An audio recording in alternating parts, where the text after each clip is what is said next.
In the gilded halls of power, death has never respected a crown. Some royals died on thrones, others on toilets. Some were slain in war, others by dinner. A few simply vanished. These aren't the noble ends you read in textbooks. These are the bizarre, the absurd, the forgotten footnotes of royal history. 33 crown-wearing catastrophes that prove one thing. No matter how blue your blood is, death has a sense of humor. Welcome to 33 Most Bizarre British Royal Deaths, where the crown doesn't save you, and history has a wicked punchline. Before we descend into royal chaos, take a second to subscribe, especially if you like your history with a twist of dark irony and a dash of absurdity. While you're at it, drop a comment below. Where in the world are you watching from, and what time is it right now? Midnight in Manchester? Sunrise in Sydney? I want to know who's joining this royal roll call of the weird and the wonderfully doomed. 1. William the Conqueror. The exploding funeral. They called him the Conqueror, but death conquered him back, slowly, messily, and with a bang that still echoes through history. William I, Duke of Normandy turned King of England, carved his name into the bedrock of British history with blood, ambition, and bureaucracy. He invented the Domesday Book, reshaped feudalism, and introduced the idea that maybe England needed more castles and fewer rebellions. But for all his grandeur in life, his death was a lesson in the grotesque mechanics of royal mortality, and how, even for a man who defeated Harold with an arrow to the face, the final battle is always against bloat. The beginning of William's end came not in glorious battle or palace intrigue, but in Normandy, during a petty dispute with the French. While sacking a town, a retirement hobby of medieval monarchs, William's horse stumbled, sending his large and aging body lurching forward onto the saddle pommel. Internal injuries followed. Not a noble sword wound, not even a villainous dagger, just a royal gut punch by his own horse and gravity. The injury festered for weeks. Infection crept in, and the great conqueror deflated in spirit as his body began its slow, grotesque swelling. By the time he died, on September 9, 1087, he was alone, abandoned by most of his court. The nobles had already scattered to secure their own lands. Apparently, loyalty has an expiration date, and William had passed his. But the true punchline of this medieval tragedy came during the funeral. Because William had gained weight in life, and far more in death. His decaying corpse had bloated grotesquely in the summer heat. When the clergy tried to fit his body into a stone sarcophagus, which naturally had been carved too small, they applied pressure, and in that pressure, they unlocked a moment of dark legend. According to chroniclers, his abdomen burst open in the church. The explosion sent a foul stench through the air so powerful that mourners reportedly ran for the doors, gagging. The priest tried to carry on the mass because of course he did, but the mood had shifted. William the Conqueror, scourge of Saxons and builder of empires, had become a cautionary tale about coffins, decomposition, and perhaps the vanity of power. There's a strange irony here. In life, William had compressed a kingdom under his rule. In death, his body rebelled against compression. Even his corpse refused to be conquered. The moment was more than grotesque. It was symbolic. A king who'd reshaped England was now reshaping his own funeral. The smell of rotting flesh lingered in the air, a reminder that no matter how high you rise, your last act might still be slapstick. The domes were grand, the prayers solemn, but the sound that stayed with people was the wet pop of royal organs against limestone. And just like that, the man who'd brought the Normans to England left behind a final gift, a death so absurd, so humiliating, so viscerally ironic, that it would survive 1,000 years of revisionism. But William's was only the beginning. England had no shortage of monarchs, and fate had no shortage of creative exits. If being stuffed into a coffin like a rotting sausage seems like rock bottom, wait until you meet the king who got assassinated from underneath his own toilet. 2. King Edmund Ironside. Stabbed on the toilet.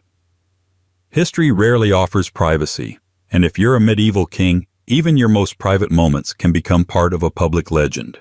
So it went with Edmund Ironside, the short-reigned Saxon king, whose death is best known for its spectacular blend of betrayal, bathroom, and bottomless speculation. Edmund was no weakling.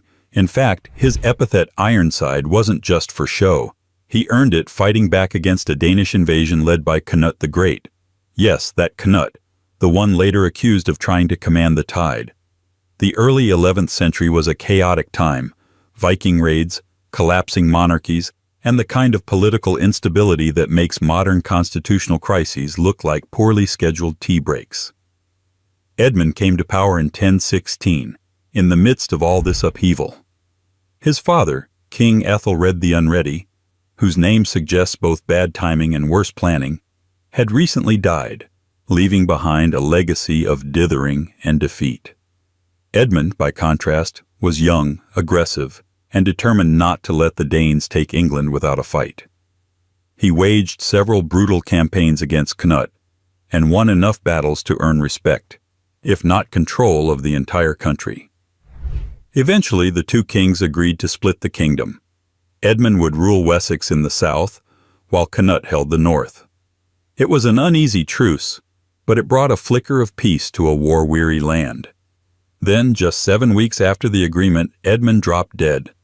That's when the real mystery began. According to later chroniclers, who, let's be honest, never missed a chance to spice up royal deaths, Edmund was killed on the toilet, stabbed from below by an assassin who had concealed himself in the royal latrine. The story goes that as the king sat down to relieve himself, the hidden killer struck upward with a dagger or spear, killing him instantly. It's a scene so ridiculous it sounds like the setup to a medieval slapstick. The noble warrior king, felled not by blade on battlefield, but by betrayal through a privy hole. Is it true? Maybe. The more sober accounts simply say Edmund died suddenly, or by treachery. The lavatory legend didn't appear until much later, and may have been political propaganda. A colorful insult meant to paint Edmund as weak, unclean, or literally caught with his pants down. The actual cause of death might have been poison, ambush, or even natural causes, though natural causes in 1016 could mean anything from a minor infection to falling over the wrong way. Still, the toilet tale stuck, and that says something. It reveals how vulnerable even the most iron-willed king truly was. One moment you're dividing a kingdom, the next you're a historical punchline. But let's consider the symbolism. Edmund, the last great hope of the Saxon resistance, goes out not in glory, but in secrecy and humiliation. The setting, a royal latrine, underlines the absurdity of monarchy, that a man crowned by God could be unmade by a man hiding in his plumbing. And it raises a grim little question. Is it worse to die in battle, or to be remembered forever as the king killed on the can? Edmund's death gave Canute total control of England, ushering in a new Danish dynasty. As for Edmund himself, he was buried at Glastonbury Abbey, his resting place marked with dignity, even if his legend remained anything but. And yet, in the twisted hierarchy of bizarre royal deaths, Edmund may still count himself lucky. After all, his body stayed intact. Unlike Edward II, whose enemies allegedly took a much more creative and deeply infamous route to royal revenge. If you're still here after a royal assassination in a medieval bathroom, you're clearly our kind of viewer. So go ahead, subscribe for more darkly fascinating tales from the corners of history they don't teach in school. And while we're pausing, tell me in the comments, where are you watching from, and what time is it over there? I'm always curious who's joining this late-night dive into the absurd. 3. King Edward II. The infamous red-hot poker. Edward II was never meant to be a mystery. He was meant to be a king, one in a long line of Plantagenet rulers who were supposed to maintain the balance between English ambition and political reality. But Edward, it turns out, had a gift for neither. He came to the throne in 1307, following the death of his father, Edward I, the so-called Hammer of the Scots, and one of the more formidable kings in English memory. Edward II, by contrast, was softer, more romantic, more interested in pageantry than politics. He adored music, poetry, architecture, and, to the horror of his barons, a string of male favorites who wielded influence far beyond their stations. This alone wouldn't have guaranteed a bizarre death. But Edward had the misfortune of ruling during a time when tolerance was not in fashion, and trust among nobles was about as stable as a flaming trebuchet. His favoritism toward Piers Gaveston, a dashing Gascon with questionable political savvy, enraged the barons. They saw Gaveston as a parasite, leeching off royal favor while undermining traditional power structures. Repeatedly, the barons demanded Gaveston's exile. Repeatedly, Edward brought him back. Eventually, they took matters into their own hands. Gaveston was captured, tried, and executed by a coalition of nobles. Edward never forgave them. But rather than learn from the fallout, he found himself yet another close companion, Hugh Despenser the Younger, and repeated the cycle. Patronage, scandal, revenge. It was monarchy as melodrama, and Edward was determined to play the lead. By the 1320s, England was unraveling. The barons were in open revolt. His own wife, Queen Isabella, had gone from neglected royal spouse to cold-eyed revolutionary. She partnered with Roger Mortimer, a powerful lord with his own grievances, and together they led a successful invasion of England, while Edward dithered and flailed. He fled, was captured, and ultimately deposed in 1327, not just by his enemies, but with the chilling complicity of Parliament and his own son. What followed was imprisonment, humiliation, and a death that remains one of the most hotly debated and morbidly embellished episodes in royal history. The official record simply says Edward died in captivity at Berkeley Castle. Some say it was illness. Others claim he was quietly murdered by suffocation. But the most persistent, and certainly the most bizarre version, involves a red-hot poker. This account, which emerged decades later, alleged that Edward was killed by a device inserted in a way meant to leave no outward marks, a method chosen specifically to conceal the murder and preserve the illusion of natural death. It was theatrical, cruel, and symbolic, and not coincidentally a narrative his enemies found highly convenient. Whether it happened that way or not is impossible to prove. Most modern historians view it as propaganda, a posthumous insult wrapped in lurid metaphor. But the fact that it stuck, that it remains one of the first things anyone learns about Edward II, says something profound about power, rumor, and the thirst for symbolic justice.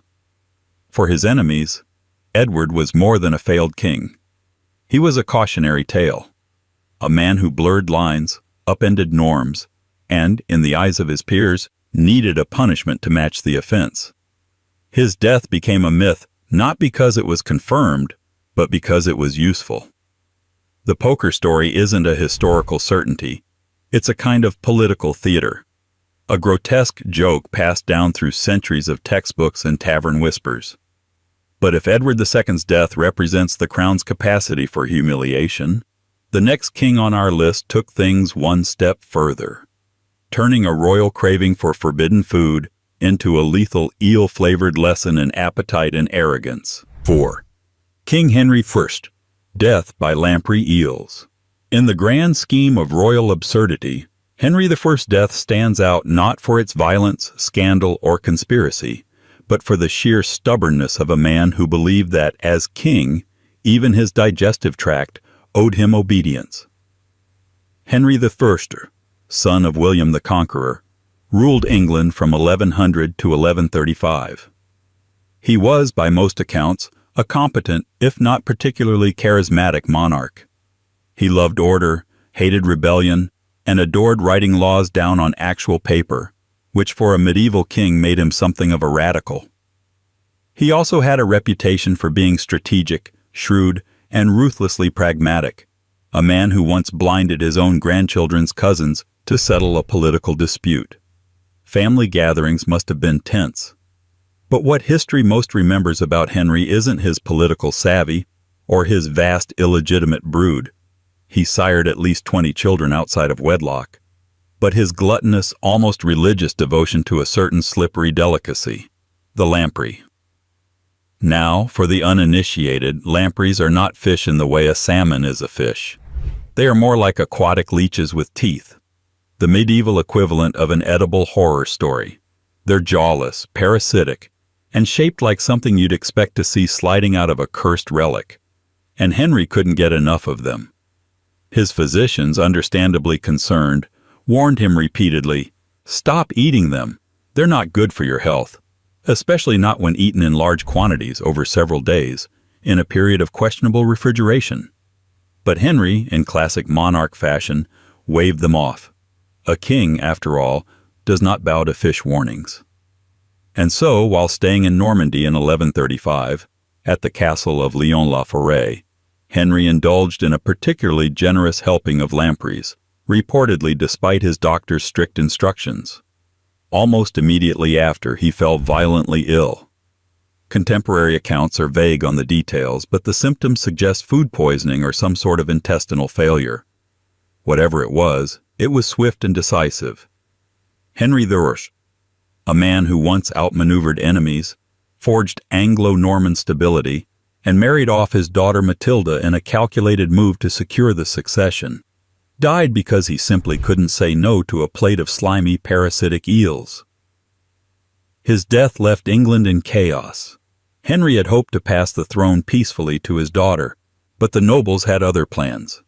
They refused to accept a woman as ruler and instead backed her cousin Stephen, triggering a civil war known as the Monarchy, a 2-decade-long mess of sieges, betrayals, and famine that nearly broke the country apart. All of which might have been avoided had Henry just ordered the chicken instead. But here lies the irony. In trying to control everything, laws, marriages, rebellions, inheritance, Henry was ultimately undone by the one thing he refused to discipline: himself. His appetite became his undoing. The man who once commanded armies couldn't command his own dinner plate. Of course, being undone by your own desires is practically a royal tradition. Just ask James II of Scotland, a king who believed in the power of big, loud cannons, until one of them decided to have the final word. 5. King James II of Scotland. Cannon explosion. There are few deaths in royal history that capture both the promise of innovation and the peril of impatience, quite like that of King James II of Scotland. His end didn't come by sword, poison, or political betrayal. No, James was taken out by a piece of technology he adored a little too much. A cannon. More specifically, his cannon. And its final message was written in smoke and iron. James II ruled Scotland from 1437 to 1460, ascending the throne at just 6 years old after his father was murdered in a dark conspiratorial plot that involved nobles, a sewer tunnel, and an ill-fated tennis ball. More on that later. Like many child kings, James's early reign was more of a puppet show run by ambitious lords. But as he grew older, James took control, decisively, and sometimes brutally. Unlike some of his royal peers, James was not content to be remembered as a placeholder king. He wanted to modernize Scotland's military and bring feuding nobles to heel. He was fascinated by artillery, which at the time was still something of a novelty in European warfare. Cannons, bombards, and other early firearms were the cutting edge, loud, terrifying, and often as dangerous to the user as to the enemy. Still, to James, they symbolized modernity, strength, and control.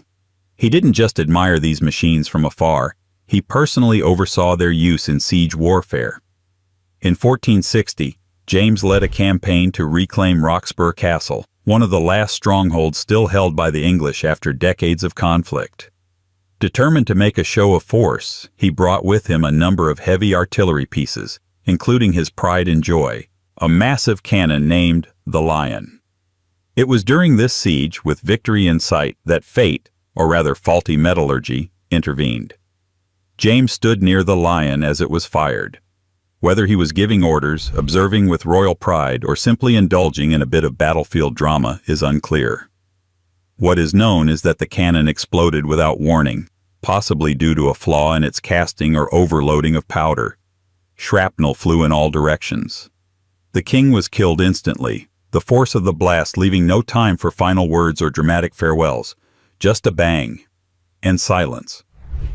It was a death so sudden, so absurd, and so poetically aligned with the king's obsessions that it almost feels fictional. A monarch who embraced technology, who believed in the might of modern warfare, brought low not by enemy swords, but by the very symbol of his military ambition. A self-inflicted end, not by his hand, but by his pride. His death caused chaos. The siege still had to be won. His body was carried away, while his young son, just 9 years old, was proclaimed James III on the battlefield. The Scots took the castle shortly after, but at a heavy and ironic price. James II may be remembered as a forward-thinking king, but history tends to recall the punchline, the king who was quite literally blown away by his own weapon. And yet, as bizarre as it was to be undone by iron and fire, at least James's death left no ambiguity. The next royal on our list wasn't just killed, he was blown up and strangled, just to be absolutely sure. 6. Prince Henry Stuart, Lord Darnley. Blown up, then strangled. In the long catalogue of royal deaths that flirt with the ridiculous, few are quite as excessive or suspiciously thorough as that of Henry Stuart, Lord Darnley. It's one thing to be murdered. It's another thing entirely to be exploded, smothered, and possibly poisoned, all in a single evening, in what remains one of the most elaborately overdetermined deaths in royal history. Darnley was not just anyone. He was the second husband of Mary, Queen of Scots, and, on paper, a perfect match. Both were grandchildren of Margaret Tudor, linking them to the English crown. His tall stature, golden hair, and royal blood made him, at least in theory, a worthy consort. Unfortunately, in practice, Darnley brought a different kind of spark to the marriage, the wrong kind. After marrying Mary in 1565, he quickly revealed himself to be arrogant, insecure, and wildly self-indulgent. He demanded the crown matrimonial, essentially co-sovereignty, which Mary refused to grant. He was also openly jealous of her advisor and secretary David Rizzio, a relationship he interpreted as politically threatening and perhaps personally humiliating. So Darnley did what insecure royals often do. He plotted. In 1566, he helped orchestrate the murder of Rizzio, right in front of the pregnant queen, stabbing him dozens of times in her private chambers. It was an act that horrified the court and shattered Mary's trust in Darnley forever. Their marriage, already strained, became a cold war of silences and public appearances. Then, in 1567, came the end. Darnley was recovering from a mysterious illness, possibly smallpox, possibly something more political, while staying at a house in Edinburgh called Kirk of Field. On the night of February 9th, the house was blown sky-high by 2 massive explosions. The blast was heard across the city. Debris rained from the sky. And yet, when Darnley's body was found the next morning, it wasn't buried in rubble or burned. It was lying calmly in the garden, unscathed by fire, with no visible injuries from the explosion. What it did have, according to witnesses, were signs of strangulation.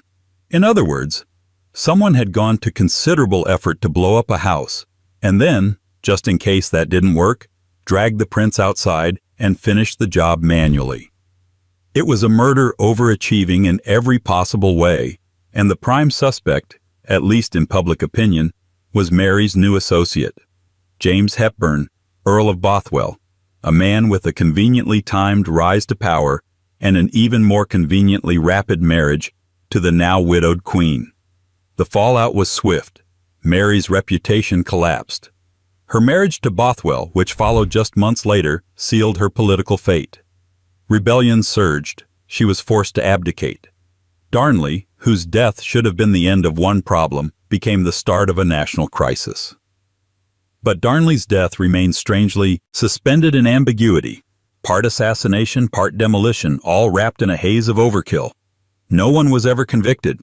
The case was muddled by politics, alliances, and Scotland's endless appetite for internal drama. And yet, if Darnley's death was theatrical, at least it involved deliberate human hands. The next king on our list needed no court intrigue. Just one stormy Scottish night, one stubborn royal ego, and one poorly timed ride straight off a cliff. 7. King Alexander III of Scotland. Cliff. After dark. Some kings die in battle, others at the hands of traitors or the slow decay of illness. But Alexander III of Scotland managed to slip into legend by doing something entirely unremarkable: riding a horse. At night. In a storm. Off a cliff. It was 1286 and Alexander was in his prime. By all measures, he was a successful monarch. Under his rule, Scotland had enjoyed a period of peace, prosperity, and relative independence from English interference. An impressive feat, considering his southern neighbor was none other than Edward I, a man better known as the Hammer of the Scots. But Alexander had done something most Scottish kings struggled with. He kept the peace and the throne. He had 3 children, all married into influential European houses. The royal line looked stable. The future looked bright. Then, suddenly, it didn't. In the early months of 1286, tragedy had begun to nibble at the edges of Alexander's well-ordered world. His wife, Queen Yolande, had recently died. His adult children had predeceased him. All that remained of his direct heirs was his granddaughter, Margaret, the Maid of Norway, a 3-year-old living across the sea. But Alexander wasn't worried. Not yet. He was only in his mid-40s and reportedly still strong, healthy, and clear-headed. There was time to remarry.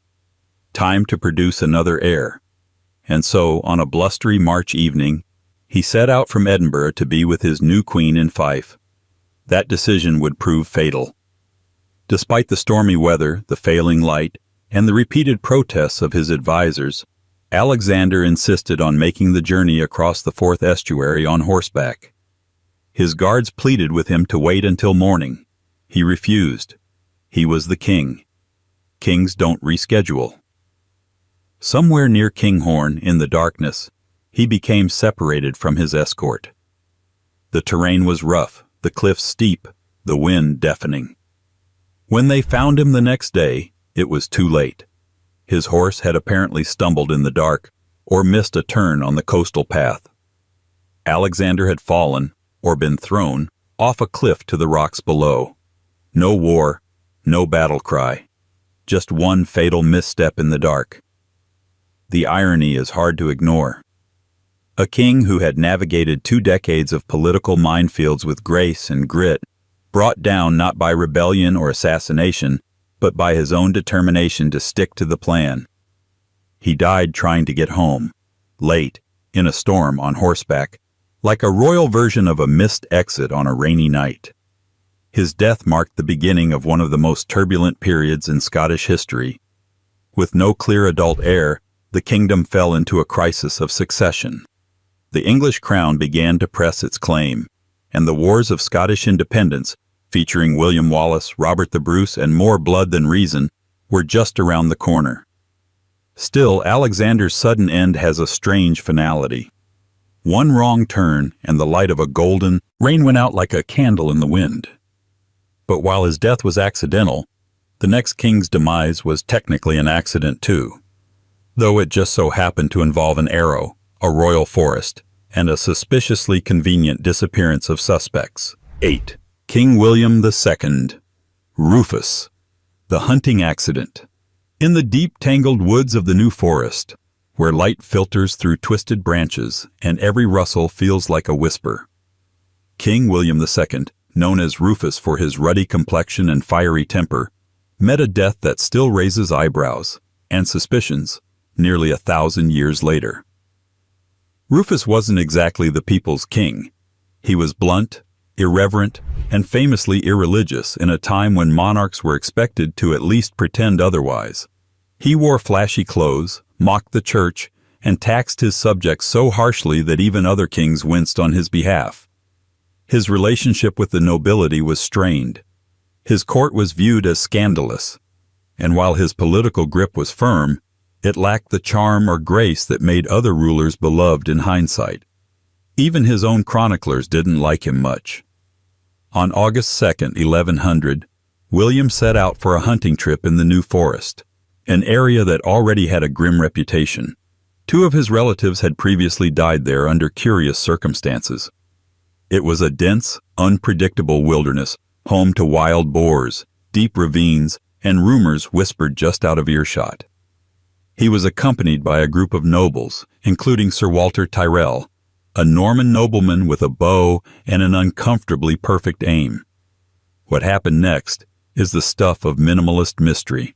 At some point during the hunt, an arrow was loosed. It struck William in the chest. According to the official version, it was an accident. Tyrrell had aimed at a deer, the king had stepped into the line of fire, and tragedy ensued. End of story, supposedly. Except, it wasn't. Because after William fell, no one checked on the body. No guards, no medics, no tearful lords. The royal party scattered. Tyrrell fled immediately to France. No investigation followed. No one was held accountable. And the king's corpse was left lying in the forest like an unwanted parcel, eventually discovered by a local charcoal burner who carted it to Winchester in an ox cart, his boots splashed with royal blood.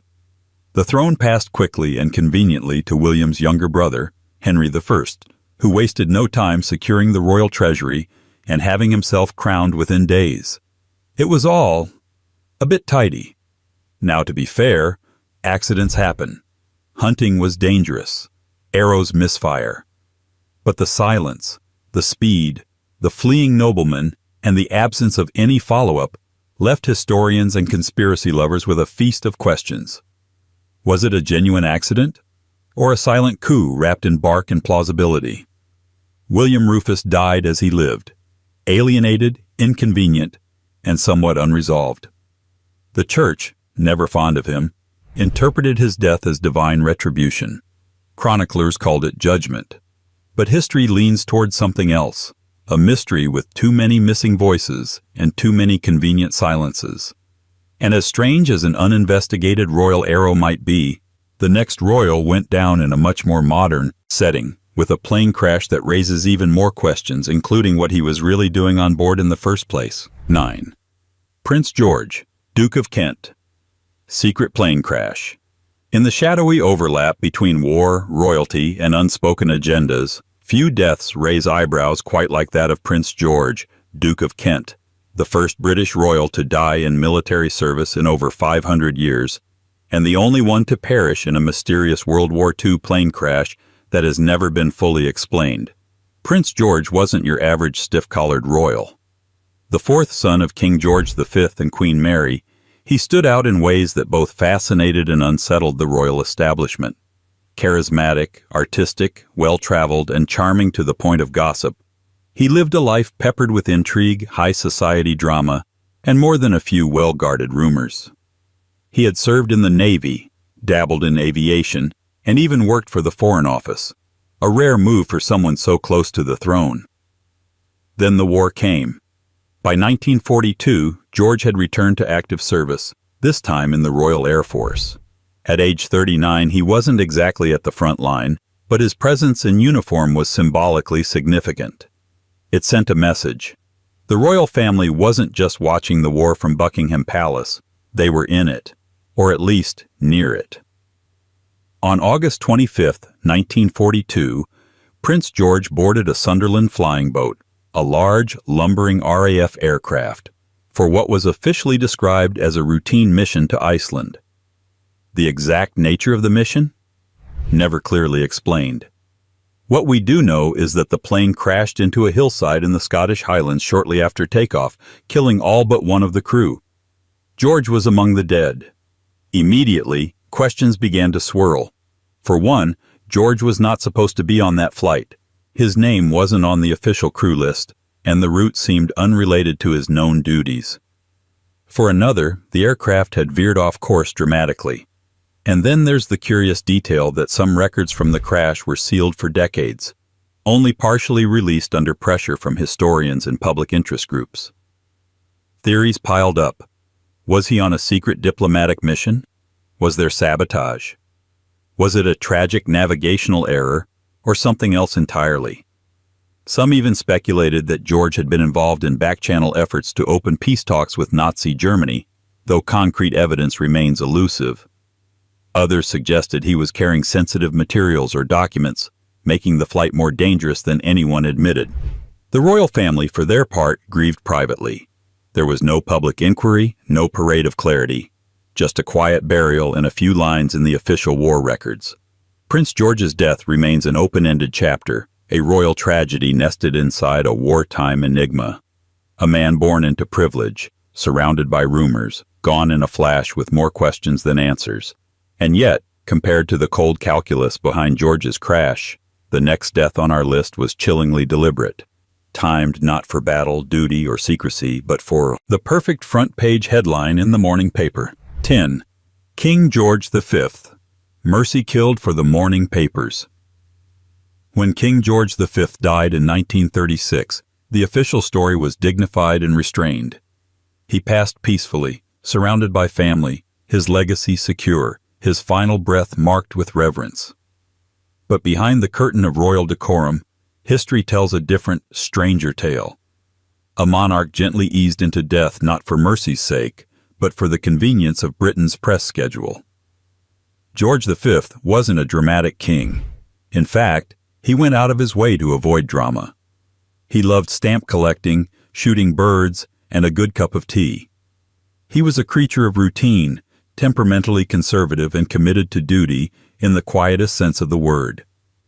His reign oversaw the First World War, the crumbling of empires, and the beginning of the modern monarchy as a media-managed institution. Through it all, George adapted, not brilliantly, but steadily. By the early 1930s, his health had begun to fail. Years of heavy smoking had ravaged his lungs, and by 1935 he was suffering from chronic bronchitis, weakened circulation, and increasing fatigue. Doctors kept a watchful eye. The king kept to his routines. He was not a man prone to emotional displays, and his decline was met with the same stoic grumbles he applied to most things. But in January 1936, things took a sharper turn. George became bedridden, slipping in and out of consciousness. His breathing was labored. The end was clearly approaching. Here's where things get peculiar. Unbeknownst to the public, and for a time to much of the royal family, the king's physician, Lord Dawson of Penn, had prepared a plan. On the night of January 20th, with George drifting in a semi-coma, Dawson administered a lethal combination of morphine and cocaine, effectively ending the king's life. The purpose? Not to relieve pain, George was already unconscious, but to ensure that his death could be announced in the morning edition of the Times, rather than the less dignified evening tabloids. The timing, in other words, was curated. Dawson later wrote about it in his private diary, which wasn't made public until decades later. The act was framed not as euthanasia, but as a kind of royal stage management, ensuring that the monarch's final curtain call happened at precisely the right hour, under precisely the right spotlight. No scandal followed, mostly because no one knew. For years the official line held, peaceful, natural, and suitably majestic. But behind that facade was a quiet decision made by a doctor who believed he was safeguarding the image of the crown, even if it meant choosing the exact hour a king would die.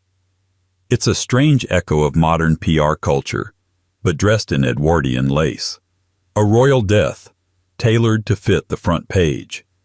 Yet while George V's end was calculated and clean, the next royal's death was anything but.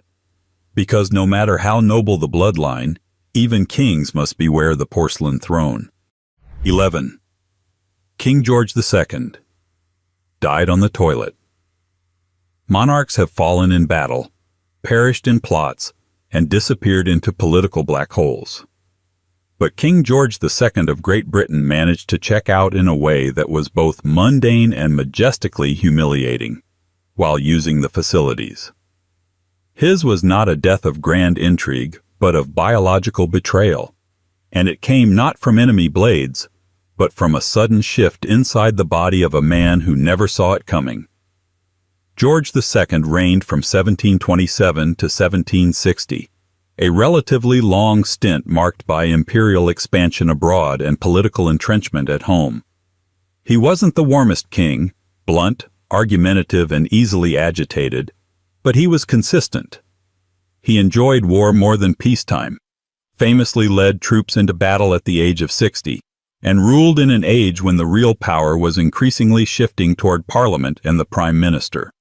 Still, George kept a firm grip on matters that interested him: military campaigns, Hanoverian affairs, and his beloved early morning routines. One of those routines, of course, involved the morning visit to the chamber pot. Hardly a glamorous tradition, but an inescapable one for kings and commoners alike. On the morning of October 25, 1760, George woke early, as was his habit. He took some chocolate, paced briefly, and then retreated to his private closet, a modest euphemism for the royal toilet. Minutes later, a crashing sound echoed through the rooms. Servants rushed in to find the king collapsed on the floor, unresponsive. He had suffered what we now understand as a massive aortic aneurysm, a catastrophic failure of the artery that can cause sudden death with little to no warning. And just like that, George II was gone, instantly, undramatically, undignified. In the autopsy that followed, conducted out of both duty and curiosity, it was found that his heart was unusually dilated and had ruptured at the base. Medical language aside, it was a reminder that even monarchs with palaces, armies, and powdered wigs were still subject to the brute mechanics of the human body. What makes this death so memorable isn't its tragedy. It's the setting. The final throne was not golden or symbolic, but ceramic and functional.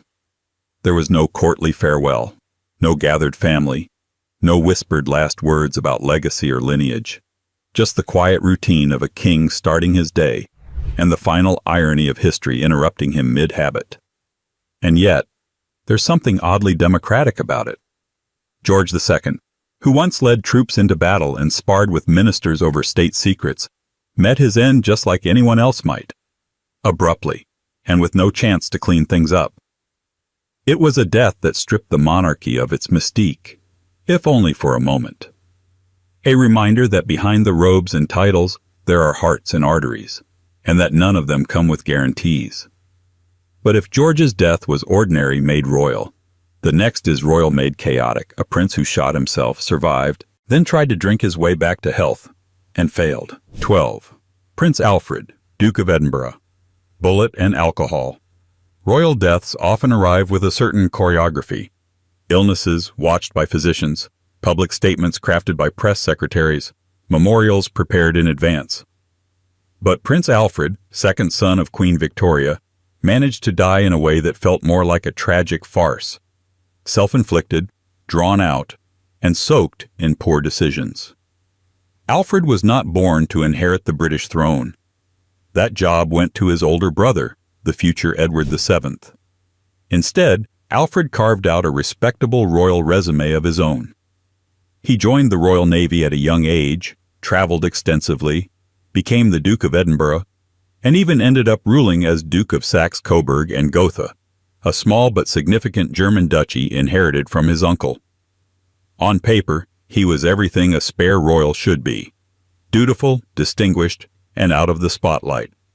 But the trouble came not with Alfred himself, but with his only son, also named Alfred, Prince Alfred of Edinburgh and Saxe-Coburg and Gotha, a young man who, from the start, seemed overwhelmed by the twin expectations of royalty and masculinity. By the late 1890s, this younger Alfred had become the subject of quiet royal concern. He was under pressure to marry a Russian princess, uphold family honor, and live up to the militarized, disciplined legacy his father embodied. He was failing at all three. Then, in 1899, during his parents' 25th wedding anniversary celebrations, he shot himself. The details remain unclear. Some reports say it happened during a private moment at the castle. Others suggest it was an impulsive act brought on by family pressure and personal dissatisfaction. What we do know is that the shot wasn't instantly fatal. He survived, though badly wounded, and was taken away under the shroud of royal secrecy. In the months that followed, he was moved to a sanatorium in Murano, Italy, an alpine town often used to politely hide Europe's broken aristocracy. There, instead of healing, things took another tragic turn. While recovering, Alfred reportedly consumed large amounts of alcohol, possibly as a means of coping with the pain, both physical and emotional. This, combined with his weakened condition, eventually overwhelmed his system. He died in 1900 at the age of just 24, leaving behind a family stunned and a court scrambling to keep the details quiet. The British royal family never officially acknowledged the full story during Queen Victoria's lifetime. The narrative was tidied, the tragedy folded into a broader tale of sudden illness, and the real events left to fade behind closed doors and whispered biographies. What lingers is the portrait of a young man crushed by dynastic weight, a prince who could travel the world but couldn't escape the pressure of his own name. And while Alfred's end was private and slow, the next royal death on our list happened in full public view. A king stabbed at the doorstep, betrayed while offering kindness to his own family. 13. King Edward the Martyr. Murdered at the doorstep. The line between royalty and martyrdom has always been thin, but King Edward, later known as Edward the Martyr, crossed it with startling speed, and at the hands of those he should have trusted most. Edward became King of England in 975, succeeding his father, King Edgar the Peaceful. He was about 13 or 14 at the time, depending on which chronicler you ask, and his ascension was immediately met with resistance. His claim was legitimate, but contested by powerful nobles who supported his younger half-brother, Ethelred. The question wasn't whether Edward had royal blood, he clearly did, but whether he had the right backing. In Anglo-Saxon England, kingship was as much about alliances as lineage. Still, Edward was crowned, and for the 3 short years of his reign, he struggled to hold together a kingdom rife with factionalism. His court was divided, the nobility uneasy, and the church heavily involved in politics. Most historians agree that Edward showed signs of piety and strength of character, but he was also young, impulsive, and at times heavy-handed in his reforms, traits that didn't win him many friends among the power brokers of the realm. Then, in 978, at the age of just 16 or 17, Edward rode alone, some say with only a small guard, to visit his stepmother, Queen Elfthryth, and his half-brother, the future Ethelred the Unready, at Corfe Castle in Dorset. The meeting was meant to be a familial one, or at least a gesture of peace. Edward reportedly approached the residence unarmed and in good faith. As he arrived, a servant came forward with a drink. Some accounts say wine. And as the young king accepted it, he was suddenly attacked. The specifics of the attack differed depending on the version of the story, but the key elements remain consistent. Edward was stabbed while still on his horse, and the animal bolted in panic. The mortally wounded king clung to the saddle as it galloped away, eventually collapsing and dying in the woods nearby. No formal investigation followed. His body was hastily buried, hidden even, before being exhumed and reinterred by supporters who quickly began to venerate him as a saint. The culprits were never officially named, but suspicion has always hovered heavily over Elfthryth and those who supported her son's claim to the throne. The timing was, after all, convenient. With Edward dead, Ethelred became king, albeit one with a notoriously disastrous reign. Edward's posthumous reputation only grew. He was canonized by the Church within a few decades of his death, his youth and violent end rebranded as holy martyrdom. Churches were named after him. Pilgrimages made in his honor. A royal teenager, transformed by betrayal into a sacred symbol. It's a story that echoes through time. the idealistic youth cut down before his prime, not by foreign enemies or battlefield chaos, but by his own bloodline. A royal death at the doorstep, quiet, sudden, and treacherous. But if Edward's downfall came from a single blade, the next king's undoing came from something far more pedestrian, a bad snack and some very questionable beer. 14. King John. Death by peaches and beer.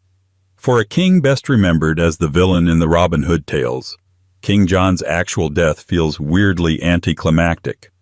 Almost like a joke history tells with a straight face. No arrows in the back, no treacherous daggers in the dark. Just peaches and beer, and a very bad decision.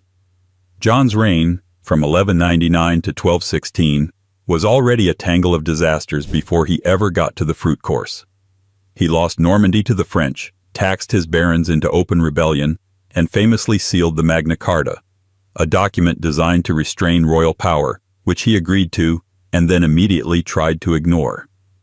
He also managed to get himself excommunicated by the Pope, plunged England into civil war, and accidentally turned his entire court into a cautionary tale for how not to lead a medieval superpower. So by the autumn of 1216, John was on the run, again. The First Barons' War had broken out. A faction of English nobles had invited Prince Louis of France to invade and take the crown, which he eagerly accepted. John, in response, took his remaining loyal forces and began a campaign of frantic castle hopping, trying to rally support and outmaneuver enemies. It was on one of these hurried journeys that he reached Newark Castle, tired, under pressure, and, as legend has it, very, very hungry. And that's where the peaches come in. According to chroniclers, John was served a meal that included a quantity of unripe peaches and a generous helping of ale or cider, depending on the source. The fruit was fresh off the tree, probably too fresh, and the drink likely spoiled.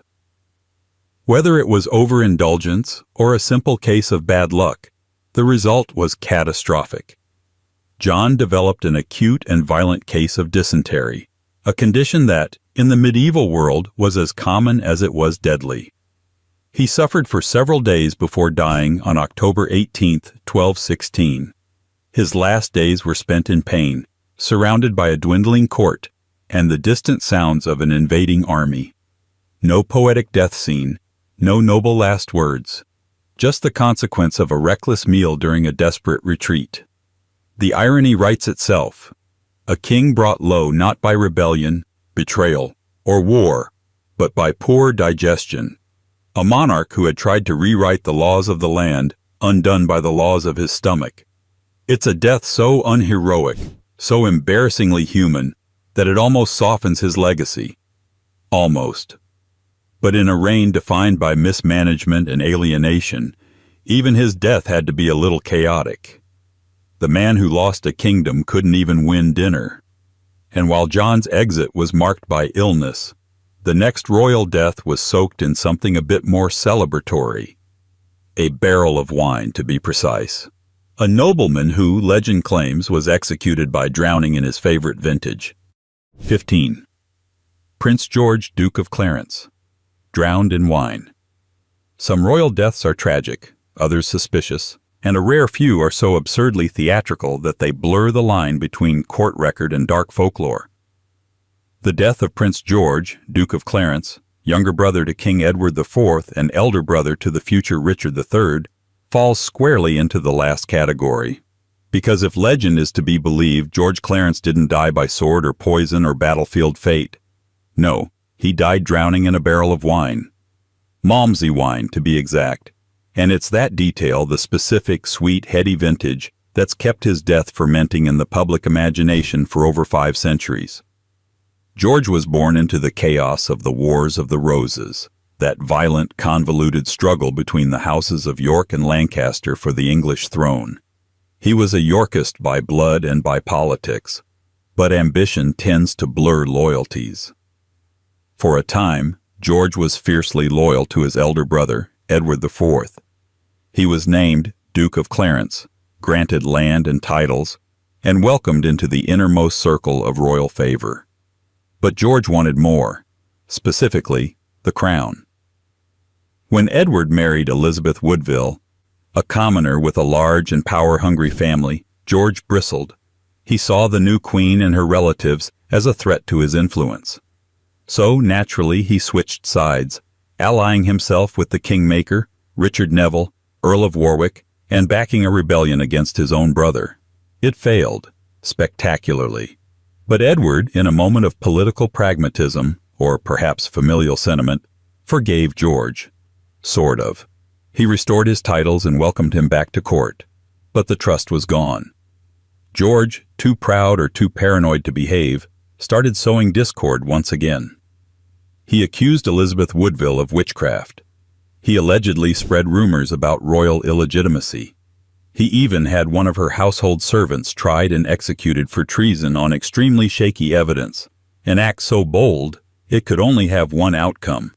In 1477, George was arrested for treason. Parliament passed the Act of Attainder, stripping him of his titles and sentencing him to death. But here's where things get strange. Unlike most nobles condemned for treason, George wasn't executed in public. His death happened privately, within the Tower of London. No official record details how, but almost immediately rumors began to circulate. Rumors that he was given a final indulgence, perhaps as a twisted gesture of royal courtesy, to choose his method of execution. And so, according to several chroniclers, George opted to drown in a butt of Malmsey wine, a 126-gallon barrel of sweet Madeira-style liquor. Whether it was mercy, mockery, or metaphor, no one can say for sure. But the story stuck. The image of a duke, traitor, brother, wine lover, sinking beneath the surface of his favorite drink was too potent for history to forget. Some historians doubt it. Others suspect it was symbolic, shorthand for a less picturesque end. But the symbolism is undeniable. A man undone by his own thirst, for power, for recognition, and perhaps for the very drink that would become his tomb. Still, as far as bizarre royal exits go, George's wine-soaked demise is almost poetic. Which is more than can be said for the next king, whose post-mortem journey involved a coffin that couldn't quite hold him, and a stray dog that didn't know the rules about respecting the dead. 16. King Henry VIII, bursting coffin. If ever there were a monarch whose legacy couldn't be contained, it was King Henry VIII, a man whose appetite for power, wives, food, and control left a permanent scar on British history. He broke with the Pope, established the Church of England, dissolved monasteries, and married 6 times, leaving behind a trail of decapitated spouses, rewritten doctrines, and architectural wreckage. So perhaps it's only fitting that, in the end, even his coffin refused to hold him. Henry died in 1547 at the age of 55, though he felt much older. His health had declined dramatically in his later years. Once a golden young prince, athletic and charismatic, he had become a bloated, immobile ruler plagued by chronic leg ulcers, gout, and other complications. Even walking was a struggle. His court revolved around his moods, which swung between paranoia and indulgence. His final years were consumed with securing his lineage, maintaining his grip on power, and, increasingly, managing the decline of the very body that had once symbolized Tudor strength. But as imposing as Henry had once been, death was unimpressed. When he finally succumbed, likely to complications from diabetes, infections, or heart failure, his body was embalmed and placed in a massive coffin to be transported to Windsor for burial. The journey was slow.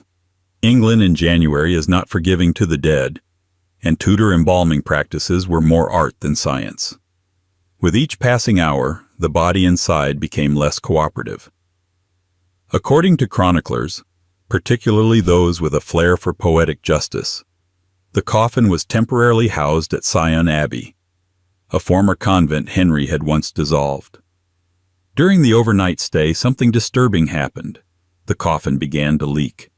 The story goes that the king's remains seeped out through cracks in the poorly sealed case, leaving a trail on the floor of the abbey. A dog, reportedly wandering nearby, lapped at the mess. Now, this tale has been debated. Some say it's apocryphal, Protestant propaganda, or poetic Catholic revenge. But even if it's exaggerated, it still captures the uneasy truth of Henry's final act. A man who tried to control everything in life, including God, lost control in death. His carefully curated image, immortalized in portraits and politics, ended not with royal fanfare, but with a slow, undignified decline and a funeral procession plagued by the limits of human containment. Henry was eventually buried in St. George's Chapel at Windsor Castle, next to his third wife, Jane Seymour, the only one who gave him the son he so desperately wanted. There was no grand monument, no gilded sarcophagus, just a simple slab. The man who altered England's religious landscape with a signature now lies beneath stone, unnamed, quietly decaying in historical irony. And perhaps that's the real lesson. No matter how much land you own, how many laws you rewrite, or how many wives you dismiss, the body still wins. Gravity, time, and nature don't bend to crowns. Still, for all of Henry's final indignity, at least he made it to his funeral. The next king on our list wasn't granted that closure. In fact, his death became an image so precise, so strange, it was immortalized not in stone, but in the corner of a medieval tapestry, with an arrow right through the eye. 17. King Harold II. Arrow in the eye. Few deaths in British history are as vividly, obsessively, or questionably remembered as that of King Harold II, the last crowned Anglo-Saxon king of England. His reign lasted just 9 months, but his demise, allegedly via an arrow to the eye at the Battle of Hastings in 1066, has become one of the most famous and symbolically rich endings in medieval lore. Whether it's entirely accurate is still debated, but the image endures. A fallen king, felled by fate, hubris, and one exceptionally well-placed shot. Harold Godwinson wasn't born into royalty. He was a powerful nobleman, Earl of Wessex, and one of the most influential men in England under King Edward the Confessor. When Edward died without a direct heir, Harold was swiftly crowned king, backed by the English nobility and the Witenagemot, the council of powerful lords. But there was one problem, or actually, 3. Harold had enemies, big ones. First, there was Harald Hardrada, the King of Norway, who claimed the English throne through a convoluted web of dynastic promises. He invaded the north with a Viking army. Harold rushed up, defeated him at the brutal Battle of Stamford Bridge, and looked, briefly, like a heroic national defender. Then came William, Duke of Normandy, who claimed that Harold had once sworn, on holy relics no less, to support William's own claim to the English crown. When Harold took the crown for himself, William took that personally, and politically, and militarily. Within weeks of his victory in the north, Harold had to force march his exhausted army south to meet William's invading force, landing on the Sussex coast. On October 14, 1066, the two sides clashed at the Battle of Hastings, a brutal all-day fight involving infantry, cavalry, and hours of strategic seesawing. By sunset, Harold was dead, and so was Anglo-Saxon England. According to the famous Bayeux Tapestry, a long embroidered scroll that tells William's version of the conquest, Harold died from an arrow to the eye. The scene is unmistakable. A figure marked Harold is shown clutching his face as an arrow strikes. It's dramatic, efficient, and symbolically perfect. The proud usurper struck down by divine judgment, blinded for his broken oath. But historians have long debated the truth of that image.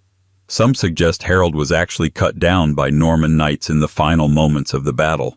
Others think the arrow scene was added later to emphasize the idea of punishment from heaven. Either way, the arrow in the eye story stuck. It's visually iconic, narratively convenient, and just absurd enough to endure. A king brought down by a moment of cosmic precision, too good to fact-check.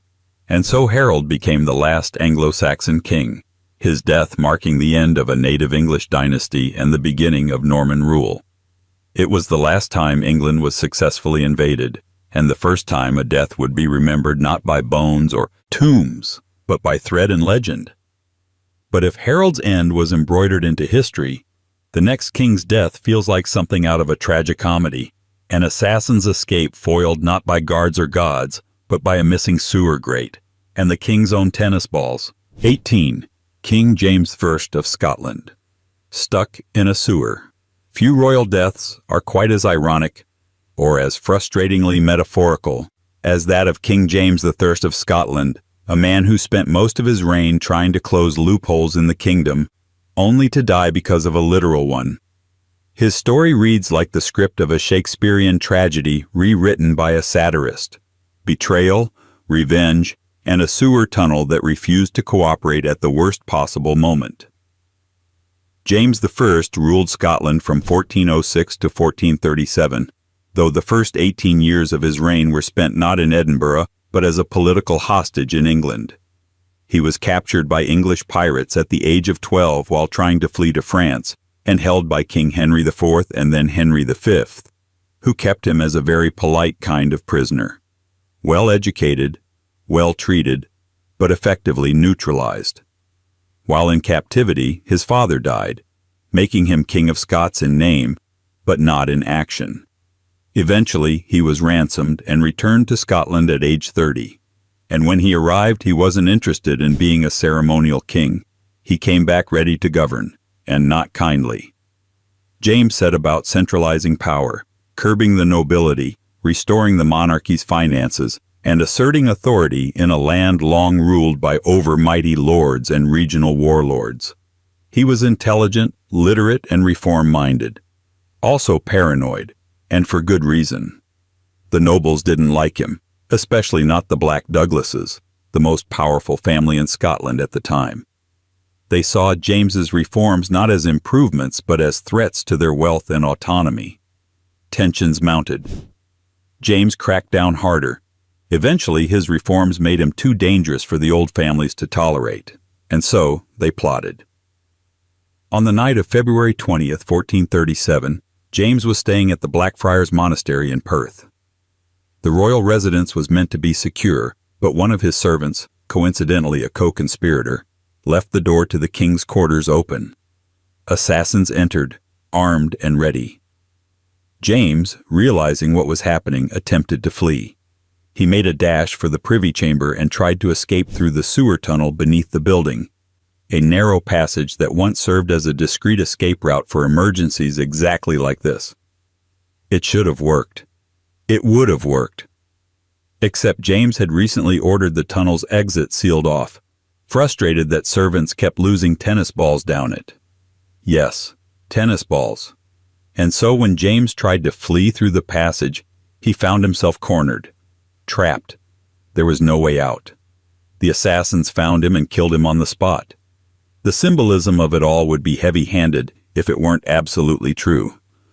A king who spent years plugging up the chaos of a fractured kingdom, done in by a decision to literally plug up a hole, one made for a trivial, almost comic reason. His death sparked outrage and ultimately led to the downfall of his killers. But the message was clear. In a kingdom of vendettas and grudges, even the smartest king can be undone by the smallest oversight. And while James's death was a lesson in fatal design flaws, the next monarch on our list supposedly met his end not through conspiracy or cruelty, but something far more abstract, a broken heart, or so the official record would kindly suggest. 19. King Henry VI died of melancholy. In the long, blood-soaked saga of the Wars of the Roses, a conflict so tangled it could give a historian vertigo, King Henry VI stands out not as a warrior or a schemer, but as a man almost completely unsuited for the violent, cynical world he inherited. A king whose crown weighed too heavily, whose spirit seemed perpetually dimmed, and whose final chapter was written not in fire or fury, but in silence, confusion, and one of the strangest royal death explanations ever penned: melancholy.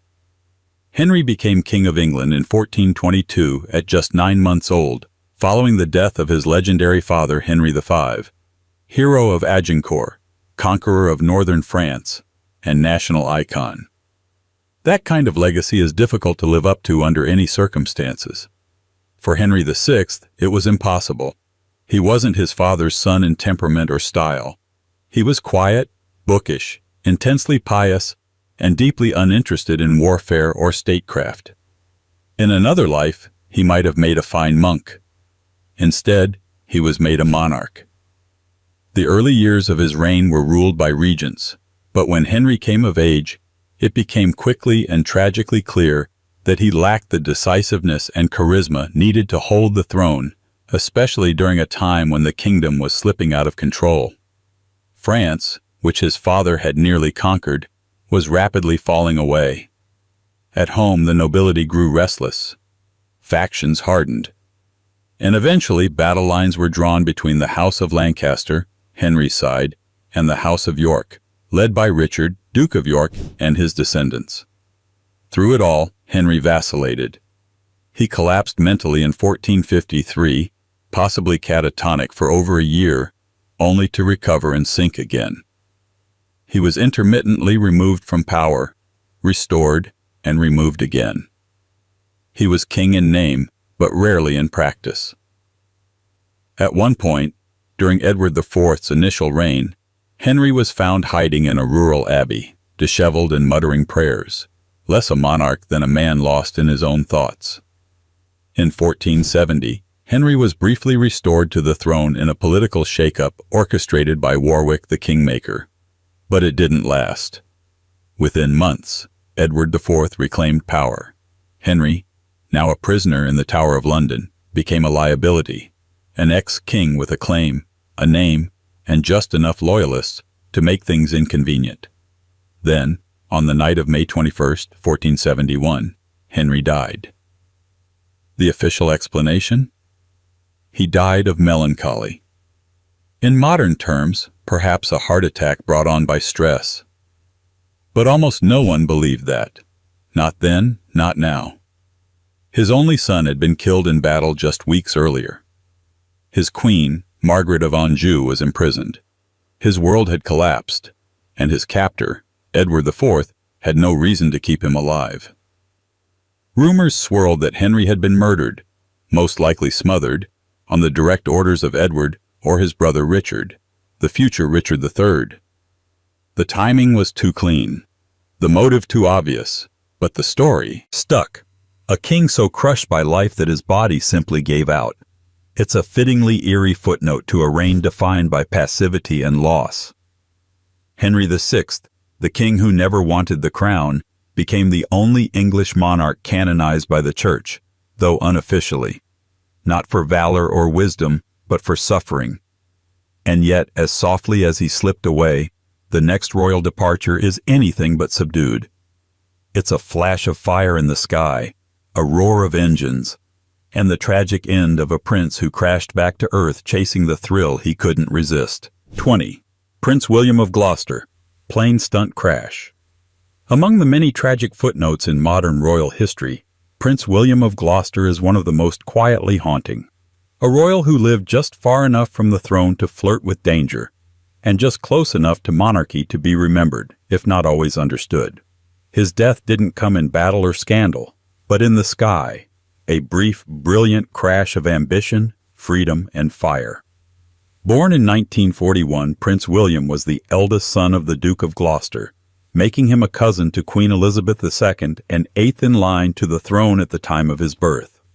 He was everything the tabloids like to call dashing, tall, handsome, well-educated at Cambridge and Stanford, and fluent in several languages. But unlike many royals of his generation, William was restless, independent, and disinterested in the ceremonial grind of monarchy. He preferred wilderness to ballrooms, motorcycles to carriages, and most of all, airplanes. William had a passion for flying that bordered on obsession. Not content with being chauffeured or piloted by someone else, he became a trained and certified pilot, regularly flying light aircraft himself. While serving in a diplomatic post in Lagos, Nigeria, he would often fly over jungle landscapes for fun. He wasn't reckless, just adventurous in a way that didn't quite fit the mold of royal tradition. He wanted life unscripted. But it wasn't just aviation that set him apart. Prince William had reportedly fallen in love with Zsuzsa Starkloff, a Hungarian-born former model and divorcee. In another life, she might have become his wife. But within the royal framework of the 1960s and 70s, she was considered complicated. Their relationship was serious, but under the pressures of protocol, William never proposed. Friends said he was torn between duty and desire, between family expectation and the kind of life that might have been his, had he been born just a few branches further down the royal tree. In 1972, while preparing for a major role in royal life due to his father's declining health, William entered an amateur air race near Wolverhampton. It wasn't his first race, but this one had more at stake. He was flying a Piper Cherokee Arrow, a sleek single-engine plane known for its speed and sensitivity. During takeoff for the race's second lap, his aircraft veered sharply, lost altitude, and crashed into a nearby field. The plane exploded. William was 31 years old. The only other passenger, his co-pilot and instructor, also died. The investigation suggested pilot error or mechanical failure, but no definitive cause was identified. The royal family grieved in public silence. Zsuzsa Starkloff, who had watched the crash from the airfield, was never publicly acknowledged in the mourning. Prince William's death was devastating in its suddenness and symbolism. Here was a royal who seemed to balance modernity and monarchy, tradition and thrill, and, yet in one instant, all of that ended in smoke and fire. He was a prince who didn't want to be bound by titles, but the tragedy was that freedom came at the cost of permanence. And while William's end was airborne, the next royal on our list met his fate not in the sky, but in the trenches of World War I, charging forward with aristocratic pride into the very heart of modern warfare, only to be blown away by a shell that didn't care about bloodlines. 21. Prince Maurice of Battenberg, charging into shellfire. By the time Prince Maurice of Battenberg died in 1914, the romantic image of royal nobility charging into battle had already begun to crumble.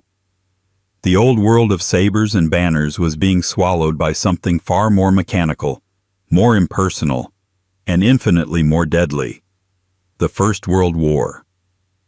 Maurice's death, one of the earliest in the conflict, didn't just mark the fall of a young prince.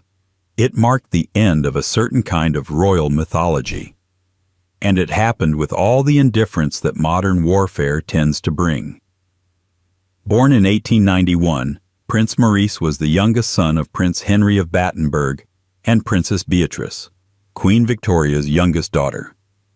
This made him both a grandson of the Queen and a member of the broader European tangle of dynastic families, half German, fully British, and never far from the expectations that came with the name Battenberg. He was bright, athletic, and by all accounts, personable. He trained at Wellington College and later joined the King's Royal Rifle Corps, a prestigious regiment with deep ties to the aristocracy. At the outbreak of World War I, Maurice was serving as a lieutenant. He could have stayed back, taken a desk post, or let others handle the front lines. But he didn't. Like many young officers of his rank and background, Maurice volunteered for frontline service, eager to lead, eager to prove something. Perhaps to his family, perhaps to himself, or perhaps to a romantic idea of what royal duty looked like in wartime. But World War I was no place for heroics. In October 1914, British forces were engaged in the First Battle of Ypres, a brutal clash in the early stages of the war. It was a landscape of shattered fields, tangled wire, and mud that swallowed men whole. The old ideas of cavalry charges and glorious last stands didn't apply here. The new weapons, machine guns, long-range artillery, and high-explosive shells rewrote every rule of combat. On October 27th, Maurice was leading his men near Zonnebeke, in Belgium, when a German artillery shell exploded nearby. He was killed instantly. The report was brief, the details few. There was no dramatic duel, no final words. just a blast, a name, and another casualty added to the rapidly growing lists. A grandson of Queen Victoria, gone before most of Britain even realized he was there. His death was met with genuine grief in royal circles, but also a kind of somber acceptance. Maurice wasn't the only aristocrat to die that week. Dozens of young nobles, many of them junior officers, were being cut down at similar rates. The war didn't discriminate. Blue blood didn't buy you extra seconds. There's something quietly haunting about his end. A man raised in privilege, educated for leadership, trained for honor, blown apart not in some daring act, but by a faceless weapon, in a field of thousands just like him. He was buried in Belgium, far from his royal roots, and his story became one of the many eclipsed by the war's relentless scale. But his death serves as a strange bookmark, one of the last royals to fall in the old-fashioned way, sword metaphorically in hand, walking upright into a world that had already decided to burn everything down. And while Maurice died in the chaos of war, the next king met his end under far quieter circumstances, face to face with a statue and a booby trap no one saw coming. 22. King Malcolm II of Scotland, assassinated by booby trap. By the time King Malcolm II of Scotland met his end in 1034, he had outlived his enemies, rewritten his dynasty, and clawed his way to a throne that had a habit of eating its occupants alive. He had ruled for decades, fought off Vikings, rival clans, and the occasional opportunistic noble. But in the end, it wasn't a battlefield or rebellion that claimed him. It was a statue. Or so the story goes. Malcolm II was the last of the House of Alpin, and his reign marked a transitional period in early Scottish history. He was a shrewd ruler, focused less on poetic ideals of kingship and more on power consolidation, territorial, dynastic, and military. He expanded Scotland's influence through a combination of warfare and strategic marriage alliances. It was under Malcolm's rule that the foundations were laid for what would later become a more unified Scottish monarchy. But with power came paranoia. Malcolm's early rule was marked by violence, much of it aimed at securing the succession for his daughter's son Duncan. Yes, that Duncan, later dramatized, poorly and briefly, in Shakespeare's Macbeth. To achieve that, Malcolm allegedly eliminated any rival who could lay a claim to the throne. He didn't have a direct male heir, so he restructured the traditional succession laws to favor his grandson, a bold move, and one that made enemies. By 1034, Malcolm was in his early 80s, an exceptional age for the time. Most kings didn't live long enough to worry about legacy, but Malcolm did, and he worried a lot. He had seen enough conspiracies to know that one more might be waiting around the corner. What he didn't know was that this one would be waiting in plain sight. According to chroniclers, writing decades later and with varying degrees of flair, Malcolm was assassinated by a booby-trapped statue. The details are murky, as they always are in legends that come with just a touch of theatricality. The story goes that during a visit to a remote location, possibly in the region of Glamis, he was lured to touch or examine a statue, perhaps out of curiosity or ritual. Hidden within it was a concealed blade or dagger triggered by the king's contact. The trap worked. Malcolm was mortally wounded and died shortly afterward, marking the end of an era. It was a death that would make more sense in a spy novel than a medieval chronicle. A king brought down not by army or sword, but by a cleverly placed killing device. The symbolism practically writes itself.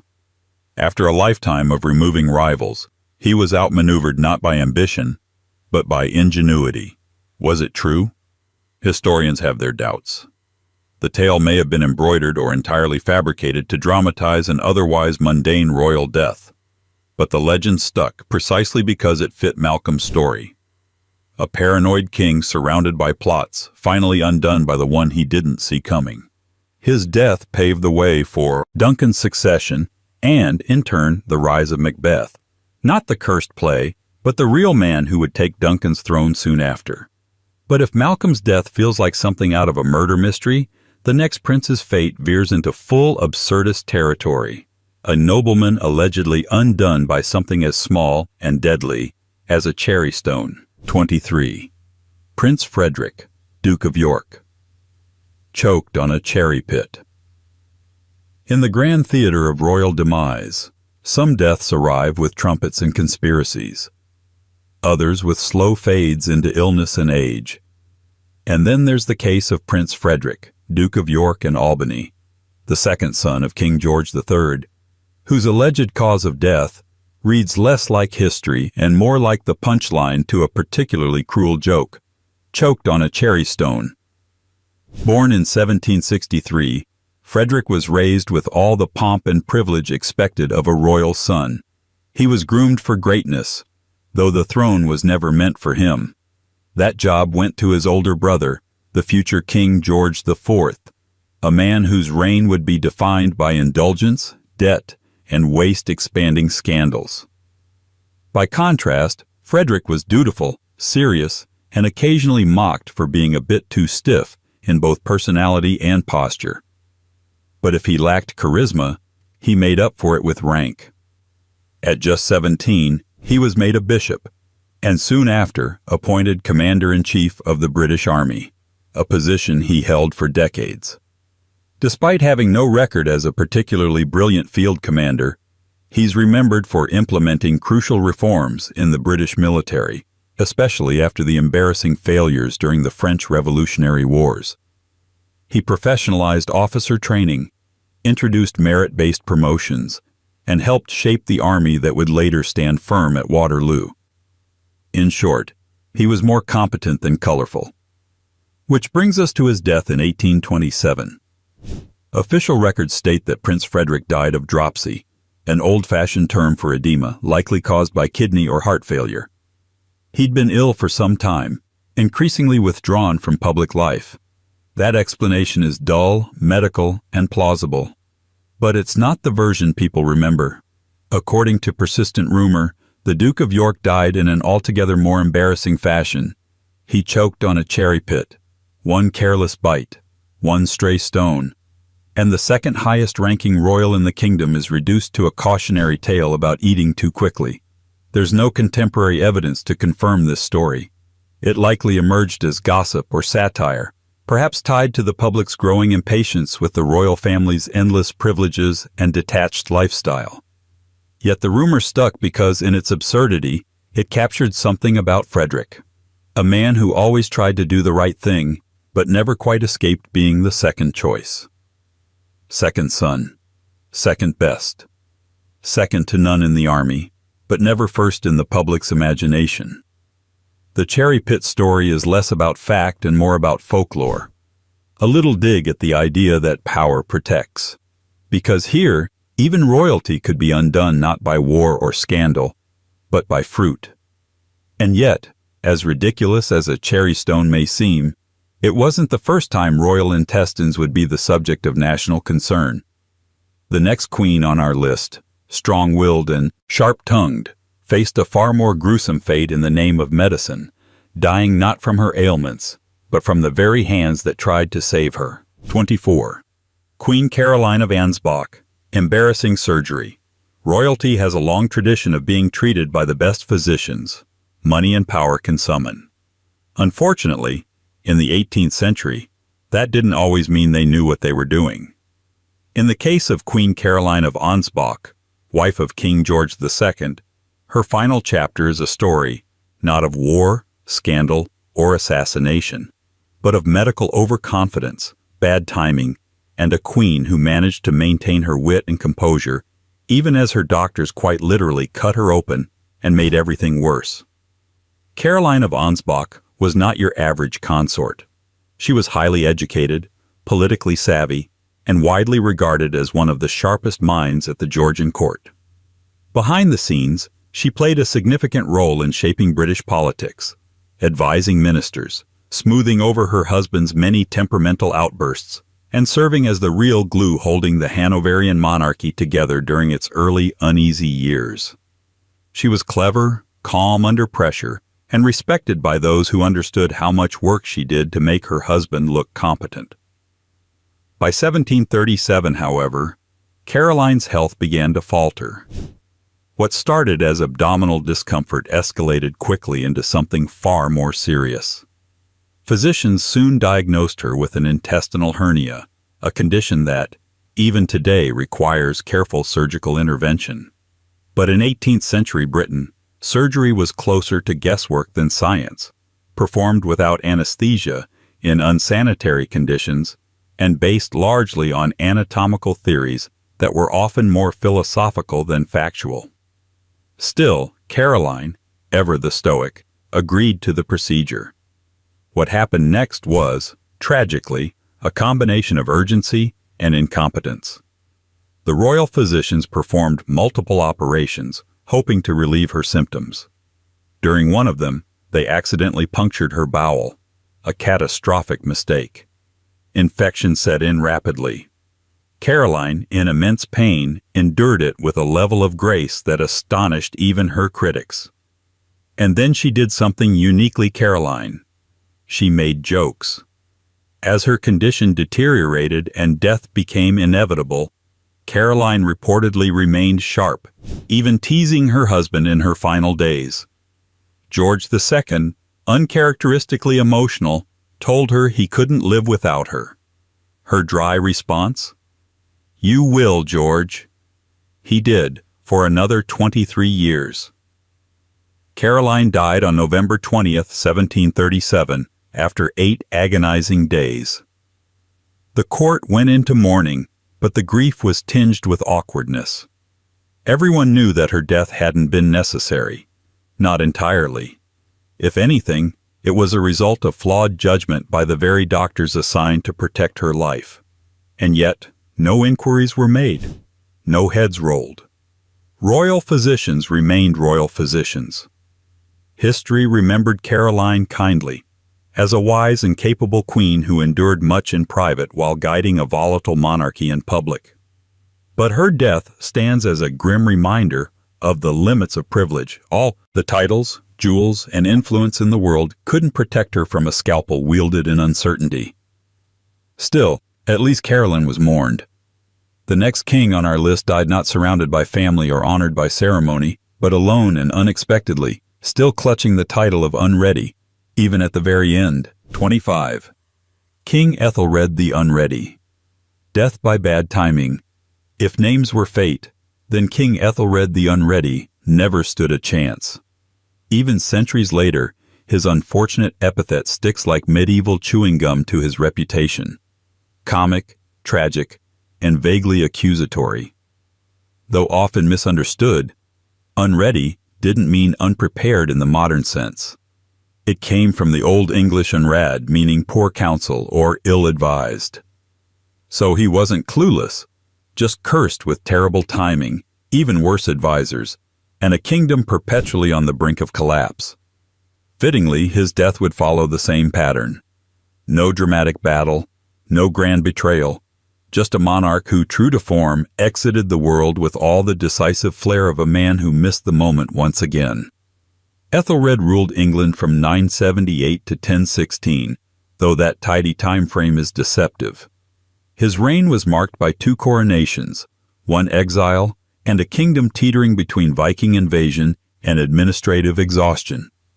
He ascended the throne as a child after the violent death of his half-brother Edward the Martyr, an event that cast a long and suspicious shadow. From the start, Ethelred's reign was marred by political instability and the rising threat of Danish incursions. He spent much of his rule buying off Viking raiders with heavy payments known as Danegeld, a strategy that worked precisely long enough for the invaders to realize they could simply keep coming back for more. When brute force failed, Ethelred tried diplomacy. When diplomacy failed, he tried desperate violence, such as the infamous St. Brice's Day massacre in 1002, when he ordered the killing of Danish settlers throughout England. Far from securing peace, it provoked a far more devastating response: the full-scale invasion of England by Sweyn Forkbeard, King of Denmark. By 1013, Ethelred had lost his throne and fled to Normandy. For a moment, it looked like the end of the Anglo-Saxon line. But Sweyn died suddenly the next year, and Ethelred was invited back, not so much out of loyalty as out of sheer lack of better options. It was a rare second chance, and true to his name, he made little of it. More invasions followed. His son Edmund Ironside rose to prominence as a military leader, but Ethelred himself faded from view, increasingly irrelevant as younger, more energetic figures took the lead. Then, in April 1016, at the height of another Danish campaign, this time led by Canute the Great, Ethelred died. The records are frustratingly vague. Most simply state that he died of illness, on the toilet or in his bed. There was no noble sacrifice, no public farewell. Just an elderly king, tired and ailing, slipping away while his country once again unraveled into civil war. Even in death, Ethelred couldn't catch a break. His passing cleared the way for Edmund Ironside to become king, briefly, before dying later that same year in another highly suspicious episode. But that's its own mystery. For Ethelred, his death was the final punctuation mark on a life defined by indecision, missed opportunities, and a legacy no PR campaign could ever fix. And as understated as his end was, the next royal death would be anything but quiet. Because the next tragedy unfolds in the nursery room of empire. A royal birth turned national catastrophe, as Britain lost not just a princess, but an entire future in one night. 26. Princess Charlotte, doctor's overconfidence. Royal births are supposed to be triumphs, welcomed with bells, banquets, and brass bands. But in 1817, what should have been a celebration became a national trauma. Princess Charlotte of Wales, the only legitimate grandchild of King George III, and the great hope of a fractured monarchy, died in childbirth at the age of 21. Not from some unstoppable illness, but from a perfect storm of medical misjudgment, political pressure, and deadly professional arrogance. Charlotte was not just a princess. She was the princess. The only child of George, Prince of Wales, later George IV, she was the lone legitimate heir of her generation, a shining star amid the scandal-stained skies of the Georgian court. England, sick of the excesses and infidelities of her father, adored her. She was spirited, intelligent, and had something few royals in her lineage possessed: public sympathy. Her marriage to Prince Leopold of Saxe-Coburg, the future King of Belgium, in 1816, was a moment of rare royal optimism. The union was a genuine love match, remarkable in a time when royal weddings were usually as romantic as trade agreements. Their happiness, along with Charlotte's popularity, gave the public something they desperately wanted: a glimpse of a stable royal future. So when Charlotte became pregnant in 1817, the entire nation held its breath. Newspapers followed her condition. Markets issued commemorative plates. The country anticipated a royal birth that would secure the monarchy and perhaps even soothe the chaos of the Napoleonic era's aftermath. But what unfolded was something else entirely. Charlotte's physician, Sir Richard Croft, was part of a respected but deeply conservative wing of British medicine. He subscribed to a method known as the English art of midwifery, which favored minimal intervention and a strong belief in letting nature take its course. Unfortunately, nature in this case was not cooperating. Charlotte went into labor on November 3, 1817. The labor was long, excruciatingly long, lasting more than 50 hours. Croft refused to use forceps, a relatively new but increasingly common tool in continental Europe. He also refused to summon more experienced surgeons until it was too late. By the time the child was finally delivered, a stillborn boy, Charlotte was weak, exhausted, and hemorrhaging. She died early the next morning. The reaction was immediate and overwhelming. Britain descended into mourning. Shops closed. Streets fell silent. Even hardened political cartoonists, who had spent years mocking the royal family, held back. It wasn't just the loss of a princess. It was the loss of everything she represented: hope, stability, and the promise of a new kind of monarchy. As for Croft, the grief, guilt, and public backlash consumed him. Less than 3 months later, he died by his own hand while overseeing another royal birth. His suicide note was never found, but the cause was unmistakable. The weight of a preventable royal tragedy. Charlotte's death triggered a dynastic scramble. With no heirs in the next generation, George III's aging sons suddenly began rushing into marriages, desperate to produce the next legitimate royal baby. Out of this panic came a child named Victoria, who would grow up to rule an empire. But before Victoria, the crown passed through darker hands. Because the next royal death isn't just a mystery. It's an unsolved disappearance inside stone walls, a vanishing act that's haunted the Tower of London ever since. 27. King Edward V. Disappeared in the Tower. There are royal deaths, and then there are royal vanishings. Episodes so cloaked in silence and shadow that they refuse to be confined to any one version of history.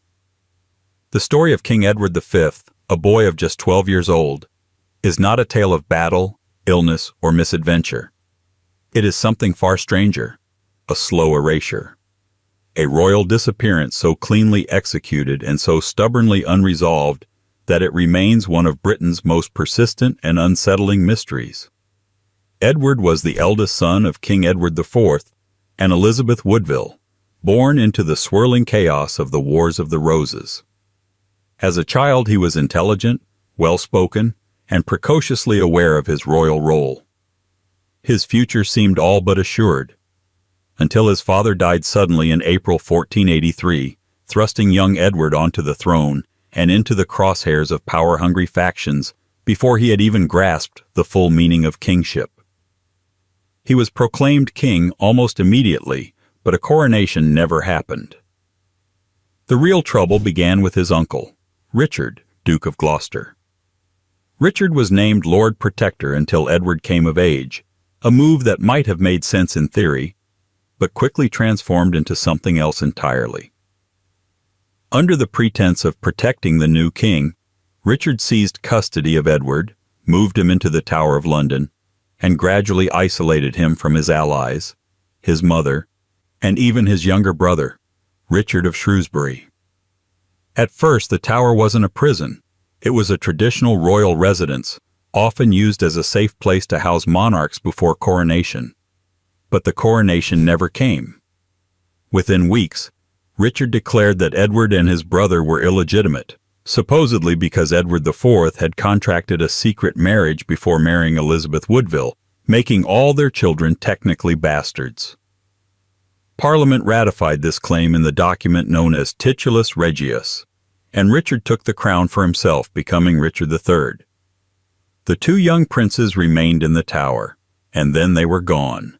No body, no announcement, no trial, no public fallout. They simply vanished sometime in the summer of 1483. Guards were dismissed, servants rotated, and chroniclers began to whisper. Some claimed they were smothered in their sleep. Others said they were taken away in secret. A few even floated conspiracy theories involving foreign plots or escape. But the most accepted and haunting version is the simplest, that the boys were quietly murdered in the Tower to eliminate any threat to Richard's claim. Decades later, in 1674, workers renovating part of the Tower found a small wooden box buried beneath a staircase. Inside were the skeletal remains of two children, roughly the ages of the missing princes. The bones were interred in Westminster Abbey, identified, in the loosest possible terms, as Edward and his brother. But no formal identification was ever made. Even modern forensic analysis has been politely avoided, perhaps out of tradition, or perhaps out of fear of what might be confirmed or disproved. Edward V remains officially listed as one of the shortest reigning monarchs in English history. No coronation, no funeral, no justice. Just a boy who stepped into the crown and was swiftly swallowed by it. And if one vanishing royal isn't chilling enough, the next death on our list is a duplicate in tragedy, his younger brother Richard, who disappeared beside him in silence, but left behind echoes that have never stopped stirring the stones of the Tower. 28. Prince Richard of Shrewsbury, the other Tower boy. If King Edward V is remembered as the boy who lost a kingdom before he could wear the crown, then Prince Richard of Shrewsbury, his younger brother, is remembered as the echo that followed him into silence. Where Edward was a king in name, Richard was a prince by proximity. A child who became collateral in a story much bigger than himself, one he had no chance of escaping. Together the two brothers are known as the princes in the Tower, though it's not entirely clear whether they ever left it alive. Richard was born in 1473, the second son of Edward IV and Elizabeth Woodville. His birth should have secured the dynasty's future, a spare to his brother's heir. He was given the title Duke of York, and at age 4 was married by proxy to Anne de Mowbray, a child heiress with a vast inheritance. The political machinery around him was already in motion long before he could understand it. His destiny, like most royal children, had been written by adults in ink, titles, and treaties. In 1483, after his father's sudden death, Richard's life took a decisive turn. He was summoned to join his brother Edward, now technically King Edward V, at the Tower of London, where preparations were supposedly underway for Edward's coronation. Richard was 10. The two brothers were housed together. They were seen occasionally playing in the gardens or watching from the windows. And then, they weren't. After the summer of 1483, no one saw them again. Their uncle, Richard, Duke of Gloucester, declared the boys illegitimate and took the throne as Richard III. His claim rested on an alleged pre-contract of marriage involving Edward IV, an accusation that, if true, would render his nephews ineligible to inherit the crown. Parliament gave its approval. The boys disappeared, and everyone looked the other way. Prince Richard, like his older brother, left no final words, no known remains, no public farewell. Only rumors. Some said the boys had been smothered in their sleep. Others blamed Richard III directly. A few suggested they had been secretly spirited away, possibly raised in hiding.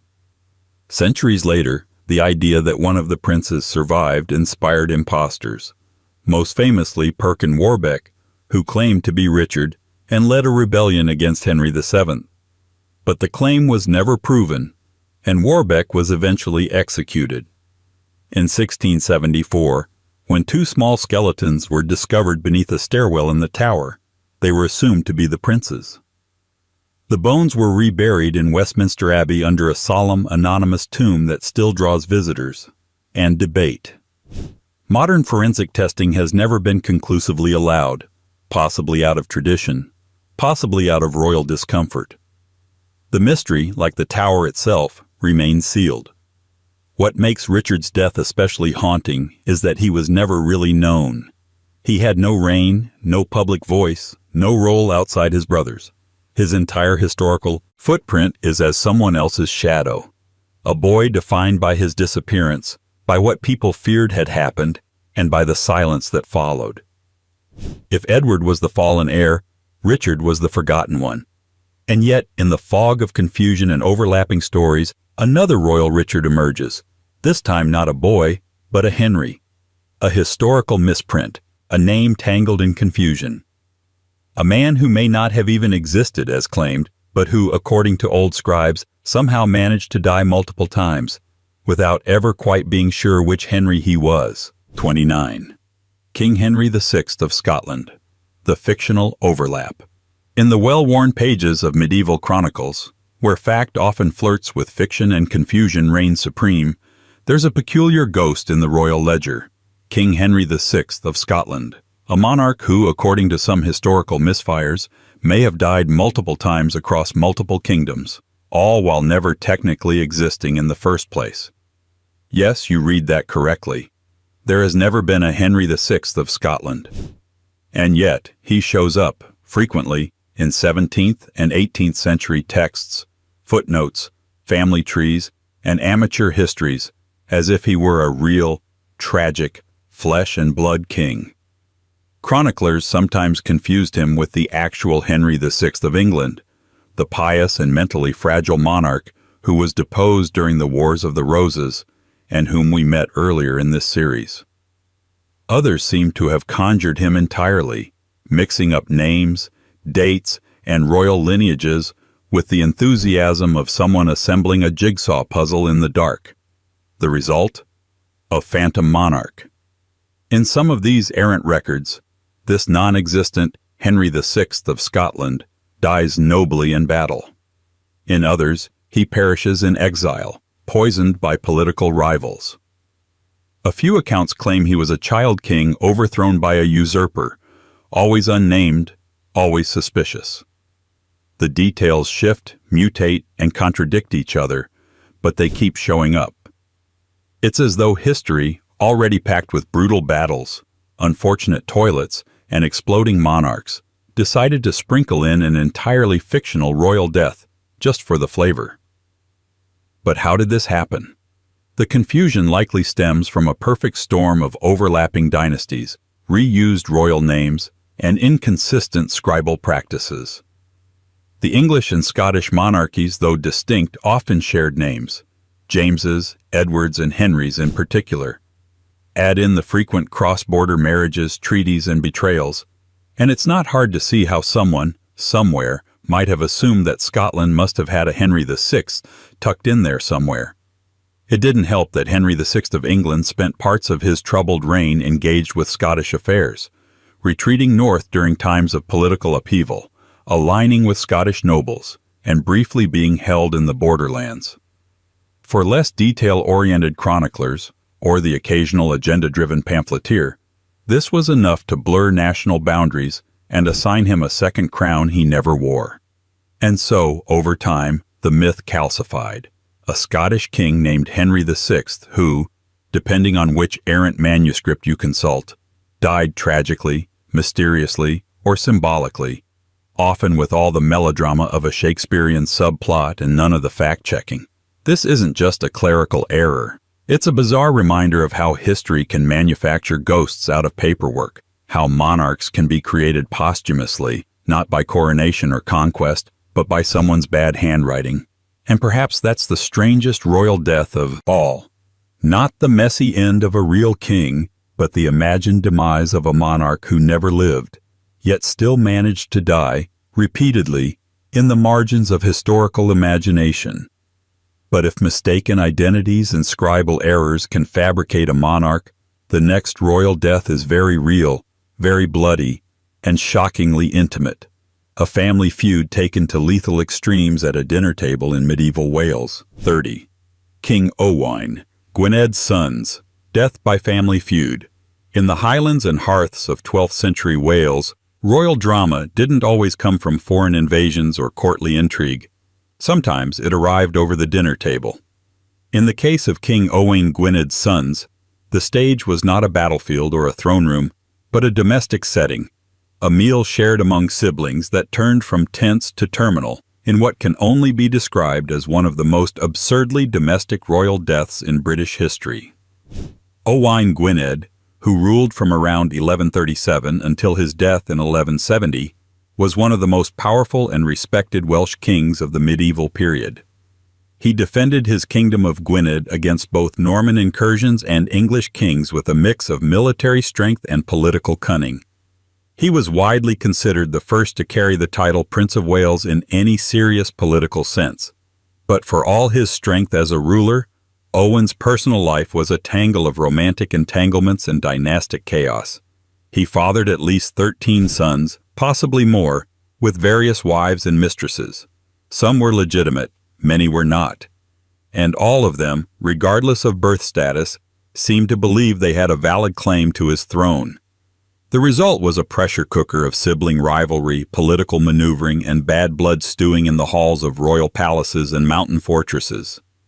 After Owain's death in 1170, the succession was, as expected, a disaster. Instead of a single agreed-upon heir, multiple sons jostled for power, splitting the kingdom into a collection of factions. Alliances were made, then broken. Brothers turned on brothers, some exiling each other, others going further. And then came the dinner. According to various accounts, some semi-historical, others suspiciously poetic, 2 of Owain's sons were killed during an argument at a family feast. The specifics are, as usual with medieval chronicles, murky. Some versions say the quarrel started over succession rights. Others say it was about land. One version, perhaps apocryphal but undeniably vivid, claims the entire thing began over a dispute about seating arrangements, a royal-level squabble over who deserved the highest place at the table. Regardless of the cause, it ended violently. Two brothers dead, stabbed in the heat of argument, their bodies slumped over whatever unfinished meal sat between them. A literal blood feud playing out with food still on the table. What makes this death so particularly strange is the contrast between setting and outcome. This wasn't a battlefield or a secret ambush. It was a family meal. A moment meant for diplomacy, or at least temporary civility, erupting into lethal absurdity. The Welsh tradition of fierce independence, deep family loyalty, and just as deep family conflict collided in one tragically ironic scene. Of course, the deaths of these two princes did little to settle the question of succession. Power shifted again, more brothers rose, and others fell. Gwynedd would remain a fragmented kingdom for years, caught in the wake of its founding king's prolific personal life and spectacularly dysfunctional heirs. But while most royal deaths occur at the sharp end of a sword or the slow turn of politics, this one reminds us that sometimes, in the strange world of monarchy, a knife at dinner can end a dynasty just as surely as a battle can. And speaking of strange endings, the next royal demise takes us from sibling rivalry to a death so ironic, it borders on the mythic. A Viking earl who tied a severed head to his saddle, only to discover it had one last bite left in it. 31. King Sigurd of Orkney, bitten by a severed head. When it comes to bizarre and poetic royal deaths, King Sigurd of Orkney's demise may well be in a category of its own, a tragicomedy written in blood and irony. Here was a Norse Gaelic warlord who survived brutal campaigns, conquered territories, and earned his place in saga and legend, only to be undone by what should have been a harmless trophy, the severed head of his defeated enemy. Let's back up. Sigurd Eysteinsson, also known as Sigurd the Mighty, was a 9th century Norse Earl of Orkney and Shetland, part of the vast Norse expansion that spread across the North Atlantic like a cold, ambitious fog. He was the brother of Ragnvald, a nobleman favored by the King of Norway.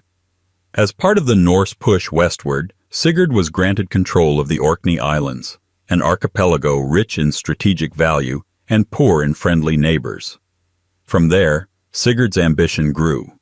He launched raids across northern Scotland, taking land, claiming titles, and clashing repeatedly with local chieftains and Pictish lords. One of his most persistent rivals was a man named Mael Brigte the Bucktoothed, a local Scottish noble with, evidently, memorable dental features.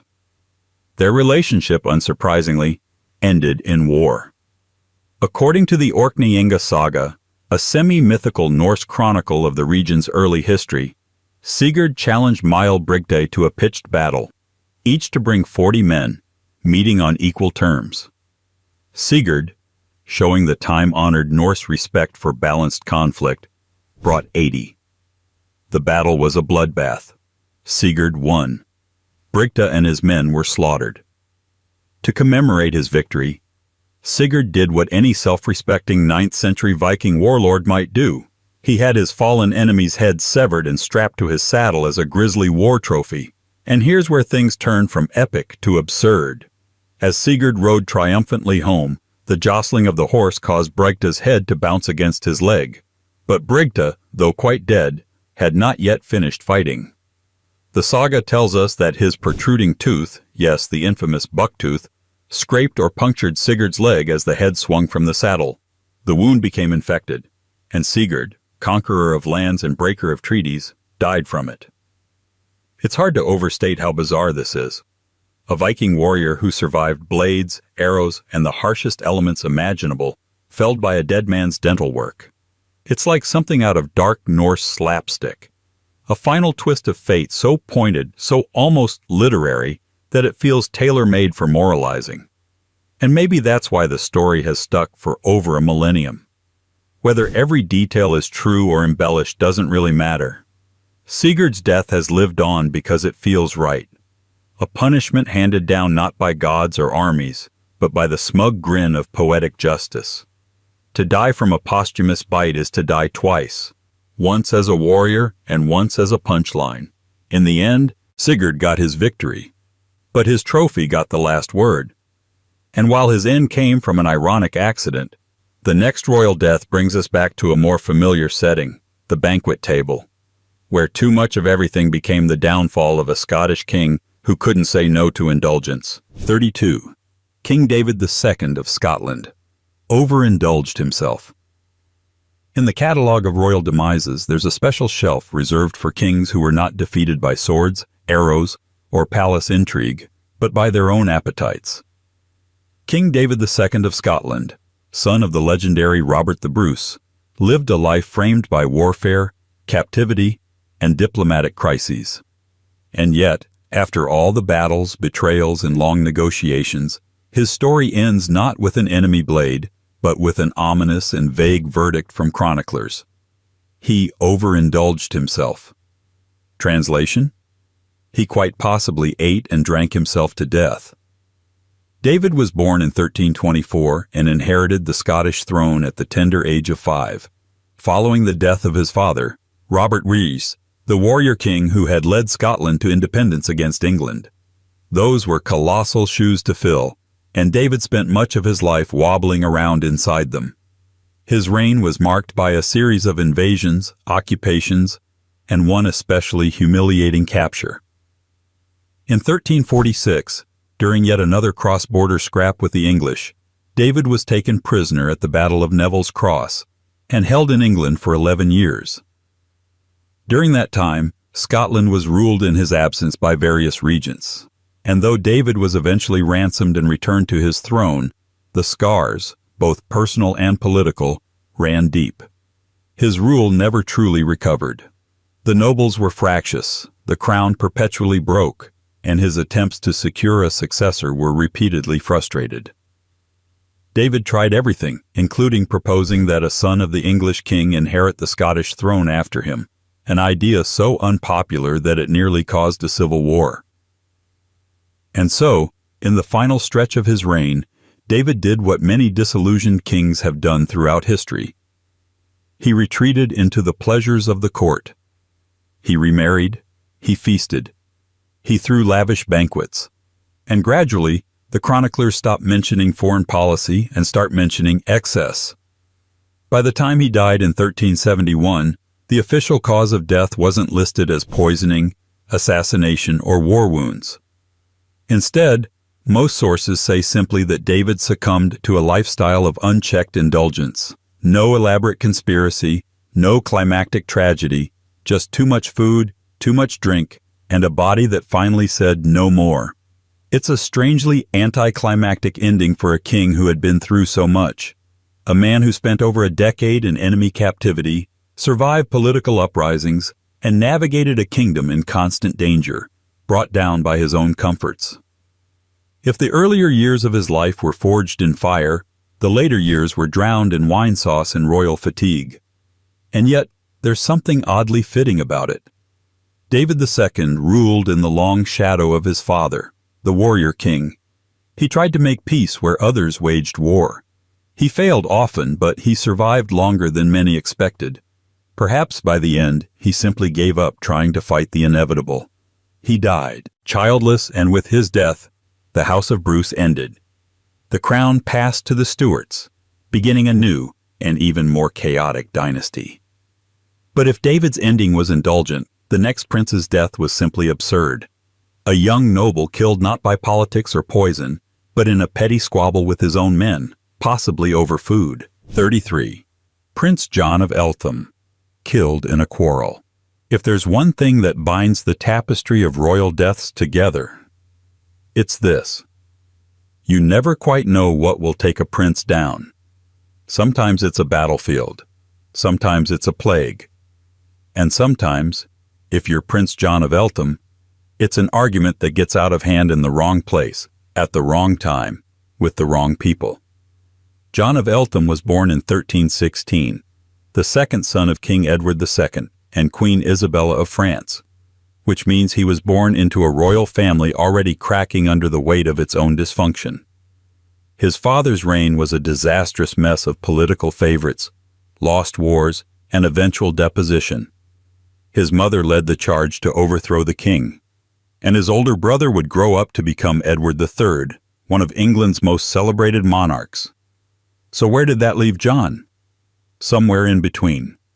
Close enough to the throne to matter, but never quite at the center of it.